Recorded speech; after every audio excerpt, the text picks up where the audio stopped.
Efesios capítulo 4, versículo 7 al versículo 10. Efesios 4, versículo 7 al versículo 10.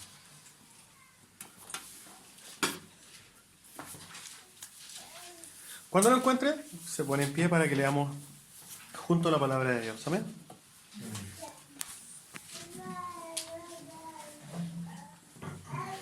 Efesios 4, versículos del 7 al versículo 10. Dice así la palabra de Dios.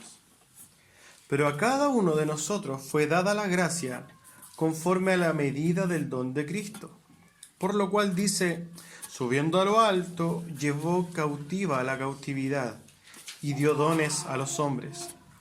Y eso de que subió, ¿qué es? Sino que también había descendido primero a las partes más bajas de la tierra.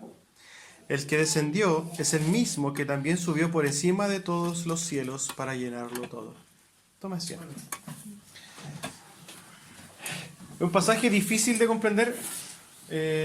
Eduardo, toma asiento nomás ya. A primera vista y cuando uno lo lee no se entiende mucho, ¿cierto? Es raro lo que está diciendo Pablo. Como ven en sus trípticos, el mensaje de hoy tiene por título y dio dones a los hombres. Respecto al contexto y volviendo un poquito a lo que estábamos hablando la semana pasada, ¿se acuerdan que Pablo había primero terminado una oración preciosa por los efesios? Eso cuando concluye el capítulo 3. Y desde del capítulo 4, partiendo del versículo 1 al versículo 6, Pablo nos llama a vivir dignos de nuestro llamado. Eso es lo que nosotros hablamos la última vez que nos reunimos, hace 2 domingos atrás, hablando de Efesios. Pablo nos decía que teníamos que vivir dignamente respecto del llamado, ¿cierto? Del llamado que habíamos recibido. Entonces, cuando nosotros nos acercamos ahora a los versículos 7 en adelante, como que no está hablando de lo mismo, ¿cierto? Como que cambia. Como que empieza a hablar de otras cosas. Primero vivan respecto digno de su llamado, pero después dice, pero a cada uno fue dada la gracia. Es como que se estuviera cambiando de tema, pero no es así. Sigue hablando de lo que sigue hablando Pablo, es la unidad de la iglesia. Pablo al principio está hablando de que nosotros teníamos que vivir dignos de nuestro llamado, ¿cierto? En pos de la unidad de la iglesia, ¿cierto? Y ahora empieza a hablar un poco de los dones. Pero también esto está enfocado a la unidad y la prosperidad de la iglesia. Amén.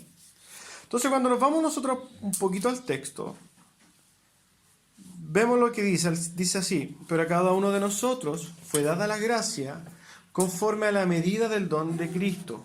Por lo cual dice, subiendo a lo alto, llevó cautiva la cautividad y dio dones a los hombres. Eso Pablo está citando el Antiguo Testamento, el Salmo 68, ¿ya? Por eso dice, por lo cual dice, si en sus Biblias lo tienen, está como separado con una negrita más chiquitita, es porque Pablo lo que está haciendo es citando al Antiguo Testamento.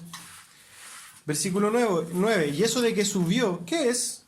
Sino que también había descendido primero a las partes más bajas de la tierra. El que descendió es el mismo que también subió por encima de todos los cielos para llenarlo todo. A modo de introducción, y por qué puse la introducción después de leerlo nuevamente, porque la idea es que nosotros tomemos el contexto general de este pasaje. A modo de introducción, les cuento que anteriormente, cuando existían reyes, hoy día existen reyes, pero no de el mismo enfoque que el que existe hoy día. Antes los reyes generalmente tenían muchas guerras, ¿cierto? Los pueblos tenían guerras con los demás, y era algo muy común, pueblos cercanos. Hoy día existen guerras, pero en otro contexto. Pero cuando llegaba un rey, ¿qué hacía? Llegaba un rey, tomaba un lugar, ¿cierto? Sometían a todo el pueblo, y él se hacía dueño de todas las cosas del lugar donde iba. Era dueño, amo y señor. Y él, una vez que llegaba, era vencedor, vencía, ¿cierto? Se hacía dueño de todo y él lo repartía. Eso se le llama repartir despojos. ¿Por qué? Porque lo que despojó a la demás gente, él lo repartía. ¿Ya? Pablo, ¿por qué les cuento esto? Porque Pablo está haciendo algo muy similar en estos mismos pasajes.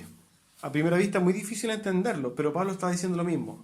Lo que está diciendo Pablo está hablando de la obra de Dios, de Cristo, y cómo a nosotros nos dio de estos despojos que para nosotros vienen siendo dones. dice lo siguiente. El Señor estuvo en la tierra, se humilló, ¿cierto? Y esto lo vamos a ver un poquito más en profundidad más adelante. Se humilló, subió a los cielos como un rey vencedor, y una vez que era rey vencedor, repartió a los hombres dones. Es como si él hubiera triunfado como un rey, y una vez que él fue vencedor y fue exaltado y todo, él ahora reparte dones ¿a quiénes? A nosotros. Entonces, vamos un poquito al texto, ¿cierto? Dice, a cada uno de nosotros, ¿a quién se referirá? ¿Se referirá a todo el mundo? ¿A todo el que lee la Biblia? A sus hijos, a su iglesia, ¿cierto? Entonces, ¿quiénes somos nosotros? La iglesia. Es la iglesia a quien Pablo se refiere. Pablo estaba hablando entonces anteriormente de la unidad de la iglesia, en los versículos que vimos hace 2 semanas. Y en ese sentido, los dones que el Señor va a repartir más adelante son esenciales para mantener, ayudar y avanzar en la unidad de la iglesia. Entonces, los dones que el Señor va a repartir, ¿cierto? ¿A quiénes son los dados? A la iglesia. Y tienen un objetivo. El Señor no reparte dones para que la gente sea más especial. No, reparte dones con un objetivo. Más adelante en los pasajes que leemos, dentro del mismo pasaje dice que fue dada la gracia conforme a la medida del don de Cristo. Nosotros tenemos que acostumbrarnos un poco a la semántica de Pablo, que es bien confusa, ¿cierto? Y tenemos que, cuando no entendemos algo, profundizarlo. Pero lo que está diciendo básicamente es que nos fueron dados dones. Fue dada la gracia conforme a la medida del don de Cristo. Nos fueron dados regalos, dones, porque todo regalo es don. Y gracia es regalo también, ¿cierto? En los límites que Cristo puso. O sea, en otras palabras, lo que está diciendo en este pequeño fragmento, fue dada la gracia conforme a la medida del don de Cristo, es que Cristo determinó cuántos dones daba y a quién se los daba. Él determina cómo lo hacía. Subiendo a lo alto, llevó a la cautiva la cautividad. Y eso quiere decir que el Señor ganó la libertad, nuestra libertad, ¿cierto? Nosotros estábamos cautivos. Por eso dice, llevó cautiva la cautividad.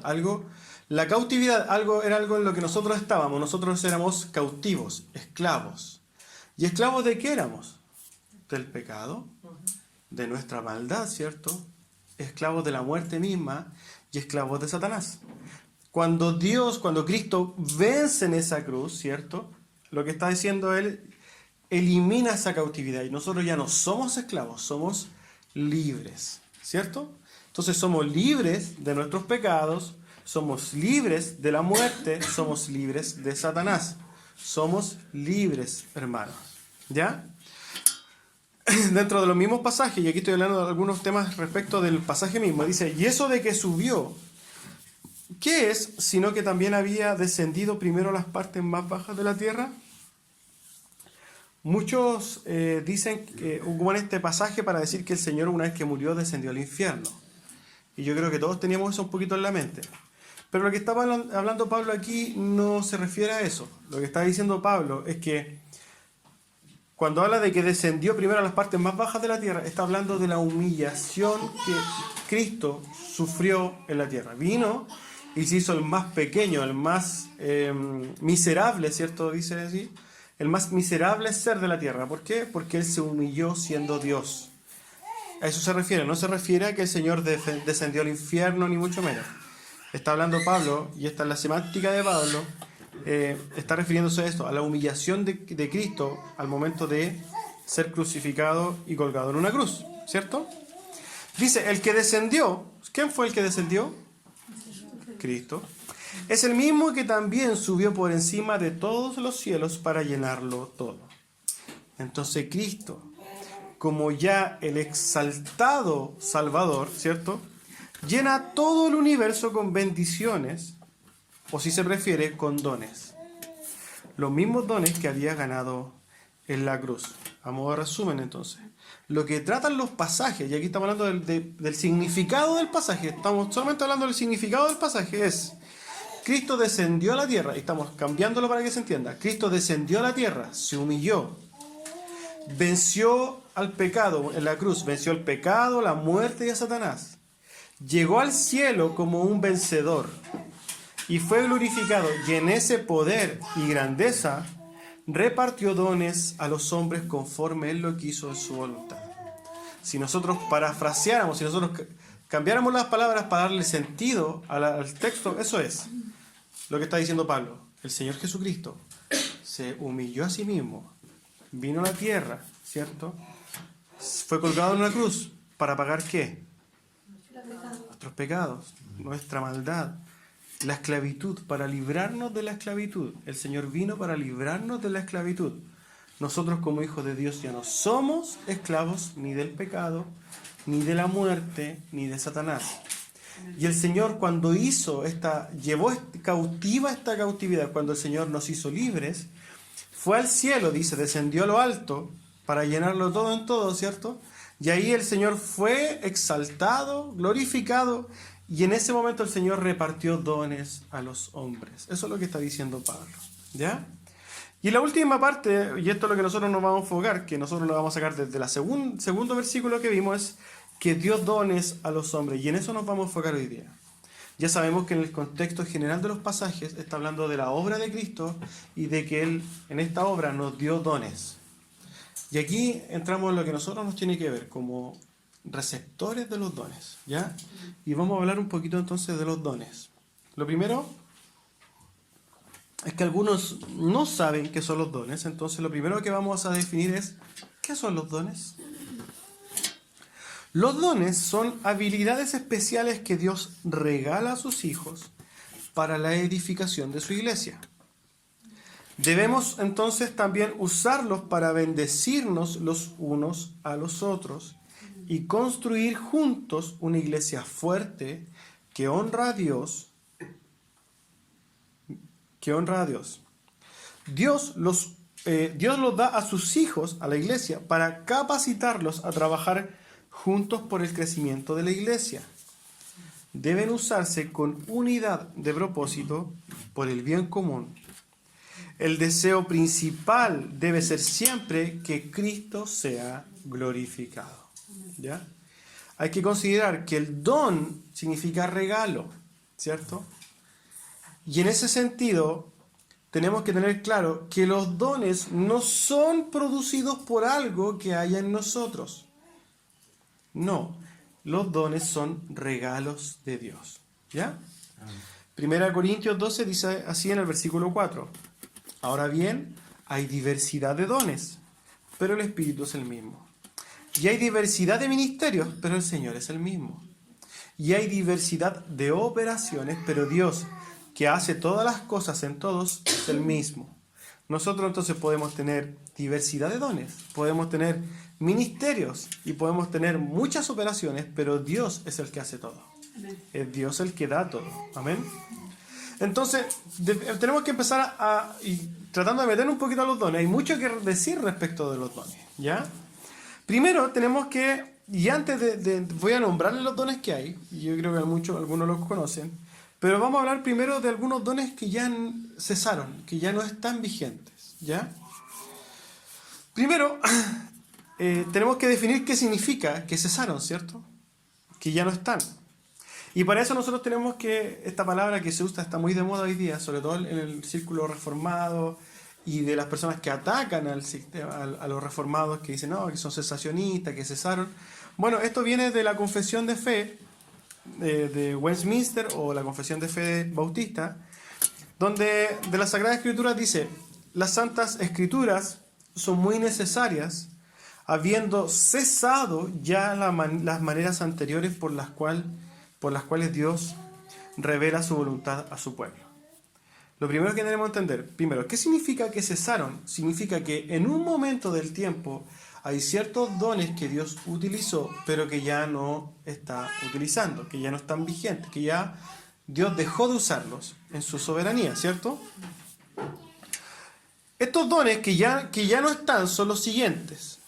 Hablar en lenguas. No sé, glosolalia algunos le llaman, que es cuando las personas hablan en lenguas, se supone, angélicas o etcétera. Este este don no está vigente en la iglesia, no, ya cesó. Y yo creo que muchos van a preguntarse entonces, ¿por qué mucha gente habla en lengua? Y nosotros tendríamos que entrar a meter un poquito la historia y profundizar en temas largos, digamos, de entender. Y yo creo que eso no lo vamos a hacer hoy día, porque en virtud del tiempo, porque si no estaríamos un cuánto tiempo, bastante. Pero a grosso modo y a modo de resumen, las lenguas fueron utilizadas por Dios en un tiempo de la historia y tenían un objetivo. Las lenguas no eran palabras irreconocibles, eran idiomas, eso lo podemos ver en la Biblia claramente. La gente no hablaba cosas que nadie entendía, eran idiomas. Y Dios los usó en un tiempo de la historia, pero ya no están vigentes. Hoy día también otro don que cesó es la interpretar lenguas. Eso tampoco está vigente. El don de ciencia, esto de que se usa mucho en las iglesias, sobre todo pentecostales y carismáticas, donde tú vas y te cuentan toda tu vida y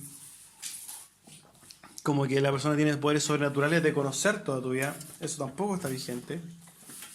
El don de profecía, que era manifestar la voluntad de Dios, ¿cierto? A través de un hombre, manifestar la voluntad de Dios al pueblo, eso tampoco está. ¿Por qué? Porque eso ya cesó. Nosotros, la forma de ver la voluntad de Dios está ¿dónde? En la Biblia. Están los dones de sanidad, que esto no quiere decir que Dios no sane, y esto hay que dejarlo muy claro. El ataque que sufren siempre los cesacionistas, en este caso nosotros, es que nosotros no creemos en la obra sobrenatural de Dios, y eso no es así. Nosotros creemos que Dios sana. Pero ¿qué entendemos? Que no existe el don sobre una persona. No es que una persona tenga el poder de sanar, no. El que sana es Dios, a través de la oración. Tampoco existen los poderes milagrosos, que era un don también dado en su momento. Y ojo con esto, los dones de sanidad y los dones milagrosos fueron dados exclusivamente a los apóstoles. No hay otros hermanos en la historia ni en la iglesia que recibieron dones de sanidad y dones de milagros. Si usted busca en la Biblia se va a dar cuenta que lo único que hacían milagros y sanidades eran los apóstoles. Y ya no hay más apóstoles. Conforme cesó, y es tanto así que incluso en el ministerio de los apóstoles, Pablo termina sin el don de sanidad. Y lo vamos a ver un poquito más adelante. Y el discernimiento de espíritu, él se supone que entender qué espíritu tiene. Lamentablemente en las iglesias pentecostales, sobre todo carismáticas, existe mucho este tema de los movimientos del profeta, las guerras espirituales que supone que están sacando demonios todo el rato. Y lamentablemente esto ya se ha tergiversado, se ha manipulado, manoseado. Y hoy día lo que menos tienen estas iglesias son Biblias. ¿Ya? Yo creo que a modo de estudio lo vamos a ir viendo don por don, porque yo creo que no van a quedar muchas dudas, esto está claro. Pero vamos a ir viendo don por don en su momento. ¿Ya? 1 Corintios 13:8 dice: el amor nunca deja de ser, pero las profecías se acabarán, y cesarán las lenguas, y la ciencia acabará. Pablo, en una de las primeras cartas que escribe, él estaba diciendo que estas cosas iban a cesar. Los dones de sanidad, por ejemplo, eran dones que eran dados solos a los apóstoles y tenían... ¿Para qué? ¿Para qué los apóstoles tenían dones de sanidad? Porque en la iglesia primitiva todos se decían apóstoles. Muchos se decían que eran apóstoles, pero no lo eran. Entonces el sello del apóstol era que tenía la capacidad de hacer milagros y sanidades. Si usted se va al libro de Hechos, se da cuenta como Pablo o como Pedro, por ejemplo, hacía... dones como le hacía milagros, ¿cierto? Y como le comenté en el tema de Pablo, si usted se fija en 2 Timoteo 4:20, dice lo siguiente: Erasto se quedó en Corinto y a Trófimo dejé en Mileto enfermo. La pregunta es, si Pablo tenía el don de sanidad, ¿por qué tendría que dejar a Trófimo enfermo? Cuando nosotros estudiamos en profundidad la historia y las cartas paulinas, y no se las voy a hablar, pero el orden de las cartas, nos vamos a dar cuenta que en las primeras cartas Pablo, que escribe, habla de los dones, pero en las últimas cartas, que son las de Timoteo, por ejemplo, él no habla de dones. ni siquiera lo dice. Él empieza a decir, bueno, si quieren que algún hermano se sane, llévelo a que oren por él. Y la sanación venía por parte de la oración, no de alguien que tenía un don sobrenatural. ¿Ya?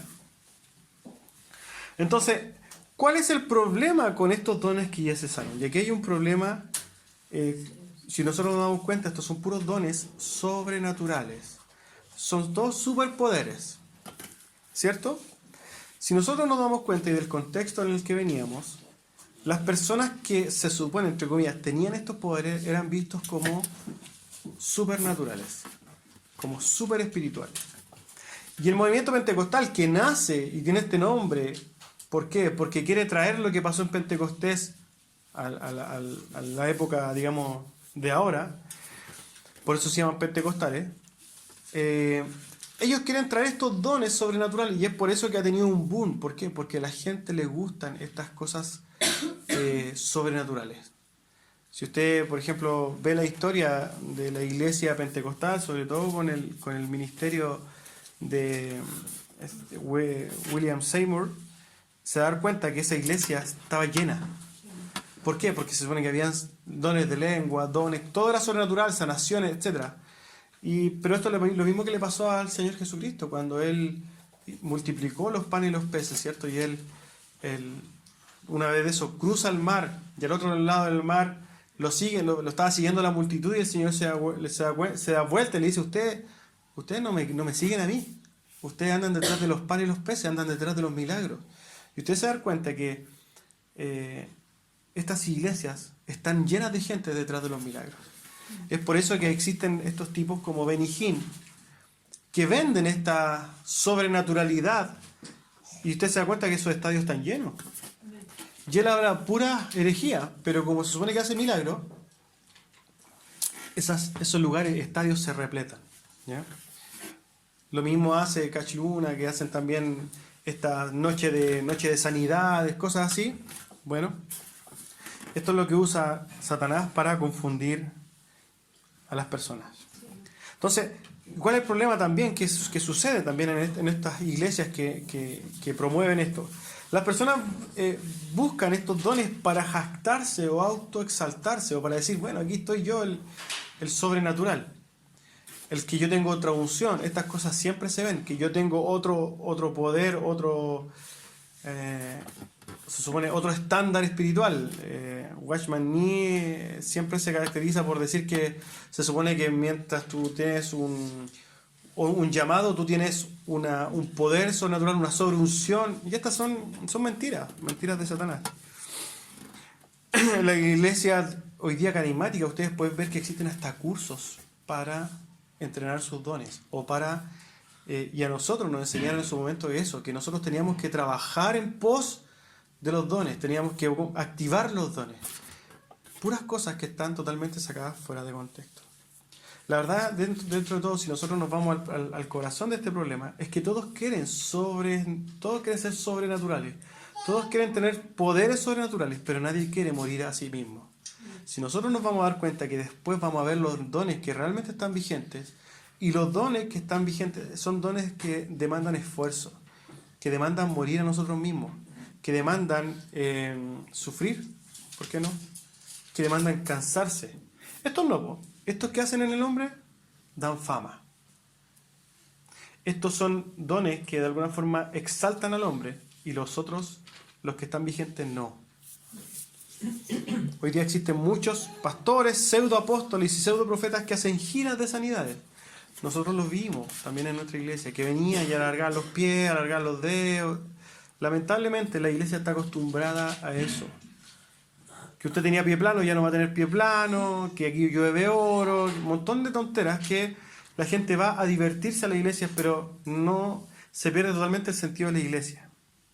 Los dones estos que se manifestaron en algún tiempo de la iglesia, y yo creo que las dudas me las puede hacer después como le digo, en virtud del tiempo, esos dones ya cesaron.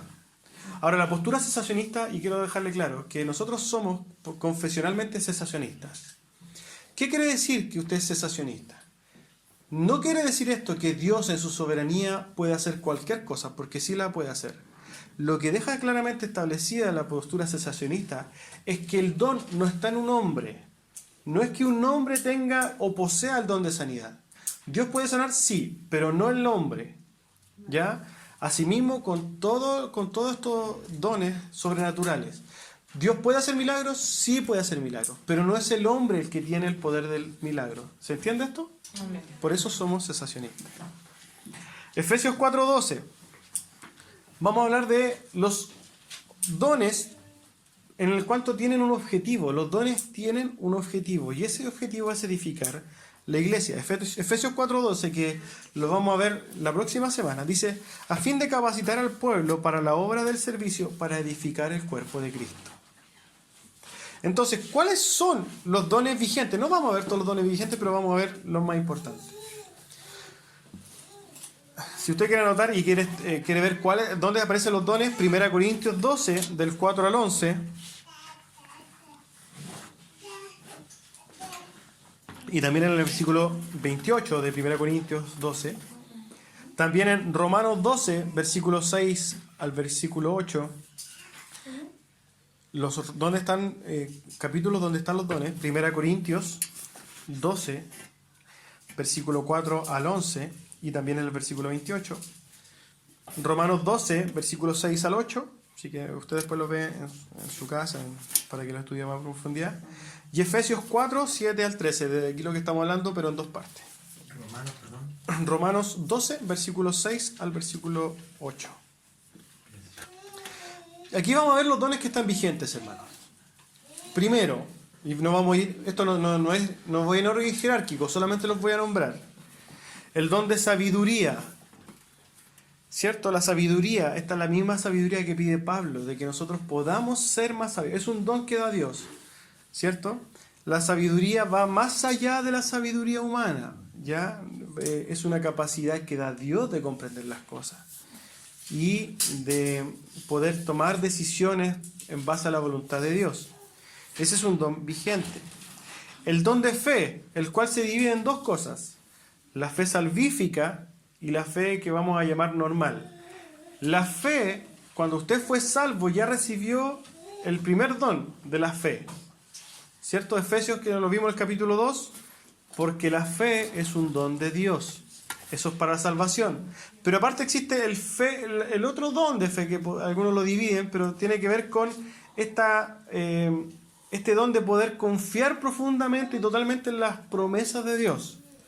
Este hombre que está inamovible respecto de las cosas que pasan. ¿Por qué? Porque está confiado en Dios. El don de enseñanza es la habilidad especial para transmitir, por ejemplo, las verdades del Evangelio, para enseñar la palabra. Este es un don vigente, el don de enseñanza. Hay hermanos que tienen el don de enseñanza. El don del evangelismo, que es un don, este fuego que hay dentro del corazón de ir y predicar el evangelio de una forma diferente, ¿cierto? Así como mucho más, con más ganas, con un fuego que lo consuma por dentro, que yo tengo que predicar. Ese es un don de Dios. El don que menos está hoy día en las iglesias, el don de servicio. Ese es un don de Dios. Y hay hermanos que tienen ese don dado por Dios. Ustedes no sé si se han dado cuenta que hay hermanos, oye, hermano buena voluntad, oye, hermano que está preocupado del bienestar de los demás. Ese es un don de Dios. El don de administración es un don. La persona que tiene este don es una persona que tiene la habilidad de administrar, de llevar, por ejemplo, a cabo, pensemos así, proyectos, administrar dinero, etcétera, etcétera. Existe un don bien poco conocido y es el don de aliento, el don de ánimo o de exhortación le llaman algunos. Y este es un don que tienen ciertas personas para animar a otros. Esta persona que encuentra siempre las palabras ideal de apoyar a su hermano cuando está en momentos de dificultad es un don de Dios. Otro don muy desaparecido de la iglesia, el don de generosidad. Esta persona desprendida que da. Este es un don de Dios también. Esta persona que es dadivosa. El don de liderazgo también es un don dado por Dios. Aquella persona que en sí misma es un líder, es una persona que tiene la capacidad dada por Dios de llevar gente, es un don de Dios. Y el don de misericordia, un don súper importante, que es la condición de tener un corazón misericordioso, un corazón perdonador, un corazón que se preocupa del sufrimiento de la demás gente. Todas estas son cosas, son dones dados por Dios. Cuando usted habla de dones en las iglesias, todos se van a ir, no, lengua, profecía y todo. Pero los dones que están vigentes y que Pablo se encarga sobre todo de avisarle a los hermanos es: pónganle ojo a estos dones, porque estos son los dones que edifican la iglesia del día de hoy. Entonces véase usted mismo, usted tiene el don de sabiduría, tiene el don de la fe, tiene enseñanza, tiene este don de evangelismo, tiene el don de servicio, tiene don de administración, de ánimo, de generosidad, de liderazgo, tiene el don de misericordia. Yo creo que es muy probable que algunos tengan 1, 2, 3. Analice ustedes mismos si tiene estos dones. Y la pregunta y el tema de que nosotros vamos hoy día a tratar de conversar un poquito más adelante es: ¿cómo yo estoy usando estos dones? Amén. Primera Pedro 4:10 dice lo siguiente: cada uno ponga al servicio de los demás el don que haya recibido, administrando fielmente la gracia de Dios en sus diversas formas. Vuelvo a repetirlo. Primera de Pedro 4:10. Muchas veces la palabra misma es mucho más clara que lo que uno podría decir. En este caso, yo creo que es así. Primera de Pedro 4:10. Cada uno ponga al servicio de los demás el don que haya recibido, administrando fielmente la gracia de Dios en sus diversas formas. En este sentido es: si usted recibió un don, y yo creo que, como le digo, hemos recibido dones de Dios, los hijos de Dios reciben dones de Dios. Usted ponga ese don a disposición ¿de quién? De sus hermanos, de los demás. Si usted tiene el don de enseñanza, tiene que ocuparlo en enseñar a los demás. Si tiene el don de servicio, sirva a los demás. No se quede con eso que usted fue regalado por Dios, no lo guarde para usted. Tiene que ponerlo a disposición de la prosperidad y de la unión y de la unidad de la iglesia. Esto es lo que está establecido en la palabra. Entonces, en cuanto a la aplicación de lo que ya hemos visto, ¿qué vimos ya? En cuanto al pasaje, Pablo habla de la obra de Dios y de que Cristo, ¿cierto? La obra de Cristo y que Cristo nos repartió dones. Vimos que hay algunos dones que ya ni siquiera tenemos que hablar. Nosotros aquí no estamos hablando de los dones de lengua, nosotros no nos interesan esos dones hoy día. No estamos hablando no estamos viendo aquí que hable dones, que interpretan, no nos interesa. Aquí estamos hablando de los dones que están vigentes hoy día y que requieren de de que nosotros pongamos por obra lo que Dios nos ha regalado. ¿Cuáles son estos dones? Usted puede determinar, conociendo estos dones, cuál es lo que usted cree o entiende que ha recibido de Dios. Y en cuanto a la aplicación, yo le voy a hacer esta pregunta. Primero, cada uno de nosotros ha recibido dones, ¿cierto? Hemos recibido regalos de Dios. No conforme, ¿cierto?, con darnos la salvación de Cristo, la salvación, Él nos ha regalado dones, ¿cierto? La pregunta es: ¿qué estamos haciendo con estos dones? Cada uno de nosotros, y estas son preguntas retóricas, no tiene por qué responderlas, respóndesela usted. ¿Qué estamos haciendo con nuestros dones? ¿Están a disposición de la iglesia estos dones recibidos por Dios? Nosotros recibimos salvación y recibimos dones. ¿Estos dones están puestos a disposición de la iglesia? La palabra dice que nosotros tenemos de dar de gracia lo que de gracia recibimos, ¿cierto? Nosotros recibimos dones. Entonces, en este caso, ¿qué tendríamos que hacer? Poner estos dones a disposición de la iglesia. Andrew Murray dice lo siguiente: el mundo pregunta, ¿qué posee ese hombre? Pero Cristo pregunta, ¿cómo usa lo que él posee? Todos tenemos cosas recibidas por Dios. El tema no es cuánto tenga usted, hermano. La pregunta es, Cristo le pregunta, ¿cómo usted usa lo que posee? Y podemos llevar esto gráficamente en la palabra, porque Cristo efectivamente habla de esto, y lo vamos a leer nosotros. Yo lo voy a invitar a leer Mateo 25, versículo 14. Lea conmigo Mateo 25, versículo 14.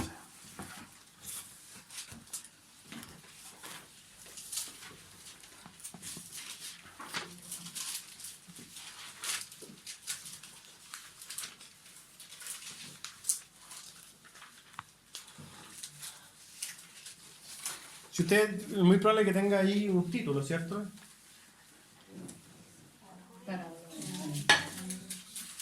La famosa parábola de los talentos. Vamos a leerla. Dice así la palabra del Señor. Está hablando Jesús. Son palabras en rojo, ¿cierto? Amén. Porque el reino de los cielos es como un hombre que yéndose lejos, llamó a sus siervos y les entregó sus bienes. A uno dio 5 talentos, y a otro 2, y a otro 1, a cada uno conforme a su capacidad, y luego se fue lejos. El que había recibido 5 talentos fue y negoció con ellos, y ganó otros 5 talentos. Asimismo, el que había recibido 2 ganó también otros 2. Pero el que había recibido 1 fue y cavó en la tierra y escondió el dinero de su señor. Después de mucho tiempo vino el señor de aquellos siervos y arregló cuentas con ellos. Y llegando el que había recibido 5 talentos, trajo otros 5 talentos, diciendo: Señor, 5 talentos me entregaste, aquí tienes, he ganado otros 5 talentos sobre ellos. Y su señor le dijo: Bien, buen siervo y fiel. Sobre poco has sido fiel, sobre mucho te pondré, entra en el gozo de tu señor. Llegando también el que había recibido 2 talentos, dijo: Señor, 2 talentos me entregaste, aquí tienes, he ganado otros 2 talentos sobre ellos. Su señor le dijo: Bien, buen siervo y fiel, sobre poco has sido fiel, sobre mucho te pondré, entra en el gozo de tu señor. Pero llegando también el que había recibido 1 talento, dijo: Señor, te conocía que eres un hombre duro, que ciegas donde no sembraste y recoges donde no esparciste, por lo cual tuve miedo, y fui y escondí tu talento en la tierra. Aquí tienes lo que es tuyo. Respondiendo su señor le dijo: Siervo malo y negligente, ¿sabías que ciego donde no sembré y que recojo donde no esparcí? Por tanto, ¿no debías haber dado mi dinero a los banqueros, y al venir yo hubiera recibido lo que es mío con los intereses? Quitadle pues el talento y dadlo al que tiene 10 talentos, porque al que tiene le será dado y tendrá más, y al que no tiene, aún lo que tiene le será quitado. Y al siervo inútil echadle en las tinieblas de afuera, allí será el lloro y el crujir de dientes. Una parábola, ¿cierto? ¿Qué podríamos decir acerca de esta parábola? Tenemos claro entonces que hay un siervo que recibió talento y ¿qué hizo? Los puso a trabajar y recibió más talentos. ¿Cierto? Hubieron 2 que estuvieron en la misma situación, pero otro ¿qué hizo? Lo escondió. ¿Saben cuántas aplicaciones tiene esta parábola?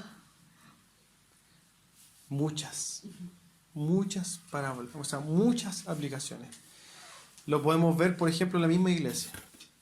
Hay hermanos que ponen a andar sus talentos, ponen a andar sus dones, ponen a andar sus dones, y ¿qué pasa? El Señor siempre les pone más carga, siempre les da más, y siempre les da más. Pero hay hermanos en la iglesia que son flojos, ¿cierto? Y que ese don que dio en su momento después desapareció. Ahora, yo quiero llevarlo más a la relación que nosotros tenemos con Dios respecto de esta parábola. Tratamos de profundizar en lo que sentía este siervo inútil, el siervo inútil que le fue quitado el talento. Y fíjese que la parábola termina diciéndole: echadle a las tinieblas donde será el lloro y el crujir de dientes. No es que si nosotros lo llamamos a la salvación de alguien que, entre comillas, recibió un don de Dios y fue quitado, ¿cierto? Este don no significa que él perdió la salvación bajo ningún punto de vista. El problema era más grave. El problema de este siervo inútil es que nunca fue. Ese siervo inútil no era siervo de su rey, de su señor. Este siervo inútil, hermanos, no amaba a su señor. Lo conocía, sí. Le tenía miedo, sí, pero no lo amaba. La manifestación de los otros siervos fue que al recibir lo que Dios, o sea, en este caso el Señor le había dado, por el amor que ellos tenían a su Señor, ellos querían reproducir cosas para su Dios. Y no les importó trabajar, no les importó las consecuencias que podrían sufrir por este Señor que era firme, digamos, ¿cierto? Sino que ellos, en pos del amor que tenían por su Señor, lo trabajaron. Pero el otro no. El otro pensó en sí mismo. Fíjense lo que dice. Yo sé que tú ciegas donde no sembraste, ¿cierto? Y recoges de donde no esparciste. Pero tuve miedo. El sentir de este siervo inútil era pensar en sí mismo. Y recuerden que nosotros o servimos al Señor o nos servimos a nosotros mismos. Aquí lo que queda claro es lo siguiente. El que no está sirviendo, el que no pone esto a disposición de su Señor, es muy probable que sea como aquel siervo inútil, que no le importa el amor, no le importa amar a su Dios, sino que se ama a sí mismo, ama su comodidad, ama el estar tranquilo, ama el no sufrir, entre comillas, el no morir a mí mismo, se ama a sí mismo. Pero lo que pasa con esa persona, hermano, es que es muy probable que no sea. Y que tal como ese siervo inútil se ha echado a las tinieblas, donde está el crujir de dientes, ¿cierto? Y donde hay lloro. El llamado es lo siguiente: sea como los otros siervos. Estos siervos que en amor a Dios decidieron trabajar lo que este Señor les regaló, les pasó. Recordemos que estos dones son igual que los talentos, son cosas que Dios nos da. Pero no solamente nos da para que las tengamos, sino para que nosotros las trabajemos. Piense en su Dios, en su don. Piense en los dones que Dios ha dado a usted. Y si nosotros vamos más allá, existen estos dones que son como específicos, pero todo lo que nosotros recibimos, hermanos, es don de Dios. Todo es gracia de Dios. Si usted puede hablar, recuerde que usted no habla porque quiso hablar. Habla porque Dios decidió darle ese regalo. Si usted camina porque Dios decidió que usted caminara. Si usted trabaja y dice, yo me gano mi dinero con mi trabajo, recuerden que la posibilidad de que usted trabaje está dada por Dios. A usted nada lo separa, hermano, de aquel que está postrado en una cama y que no puede hacer nada. Usted todo lo recibe de Dios. Recuerde que usted no se formó a sí mismo. Entonces pongamos nuestras vidas a disposición de Dios. No solamente los dones dados por Dios, sino que nuestras energías, lo que nosotros entendemos que es dado por Dios. Pongámonos por amor a Dios. Porque ¿cuál era el problema de este siervo inútil, hermano? Es que él no tenía el motor de todo hijo de Dios. ¿Cuál es el motor de un hijo de Dios? El amor. El amor a Dios. Amén. Entonces la pregunta retórica que le voy a hacer ahora es: cuando estés frente a tu amo, hermano, ¿qué va a decir él? Cuando nosotros nos paremos delante de Dios, ¿qué va a decir? Buen siervo y fiel, has sido fiel sobre lo poco, ¿cierto? Sobre lo mucho te pondré. O va a decir, siervo inútil y negligente. Es una pregunta difícil, pero es mi obligación hacérsela. Amén. Vamos a orar.